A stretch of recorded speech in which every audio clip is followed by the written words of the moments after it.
ہر مسلمان کو، ہر ماں باپ کو اپنے بچوں کے تعلق سے یہ فکر ہونی چاہیے۔ آج ماں باپ کو اپنے بچوں کی صرف ایک ہی فکر ہے، میرے بچے کیا کھائیں گے، میرے بچوں کی زندگی کیسے گزرے گی، میرے بچوں کا مستقبل کیا ہے، میرے مرنے کے بعد میرے بچے کس حال میں رہیں گے، صرف دنیا کی فکر، دنیا کی فکر۔ میرے بزرگ اور دوستو، اپنے بچوں کی دین کی فکر کرو، اللہ ان کی دنیا کا انتظام کر دے گا،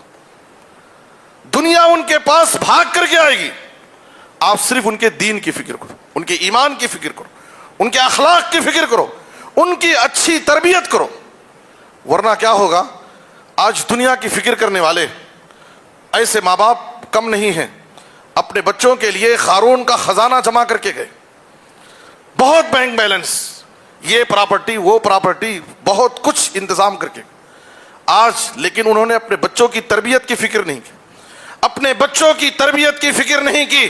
آج ان کی اولاد ان کے اپنے باپ کی چھوڑی ہوئی جائیداد پر عیاشی کر رہی، اپنے باپ کی چھوڑی ہوئی جائیداد پر عیاشی کر رہی، اپنے ماں باپ کو بدنام کر رہی، لوگ گالیاں دے رہے ہیں۔ وہ بچے ہمارے مرنے کے بعد ہمارے دشمن بن جاتے، ہمارے باغی بنے ہوئے ہیں، ماں باپ کو بدنام کر رہے ہیں۔ ہم اپنے بچوں کے دنیا سے کہیں زیادہ ان کے دین کی فکر کریں، ان کے ایمان کی فکر کریں۔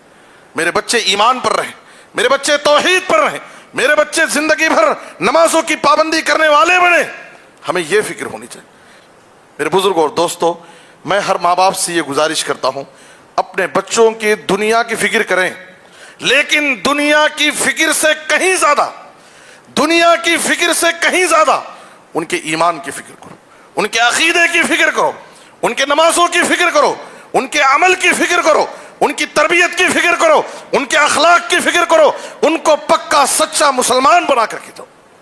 زندگی میں جب تک رہیں گے تمہاری نیک نامی ہوگی، لوگ اشارہ کریں گے فلاں باپ کی اولاد ہے، فلاں خاندان کا بچہ ہے، لوگ تعریف کریں گے، تمہاری عزت بڑھائیں گے، تمہارے مرنے کے بعد ہاتھ اٹھا کر تمہارے حق میں دعا کریں گے۔ ایسی اولاد چھوڑ کر مت جاؤ کہ ان کے لیے تم نے دنیا کی سب فکر کی، لیکن تمہارے مرنے کے بعد انہیں تمہاری کوئی فکر نہیں۔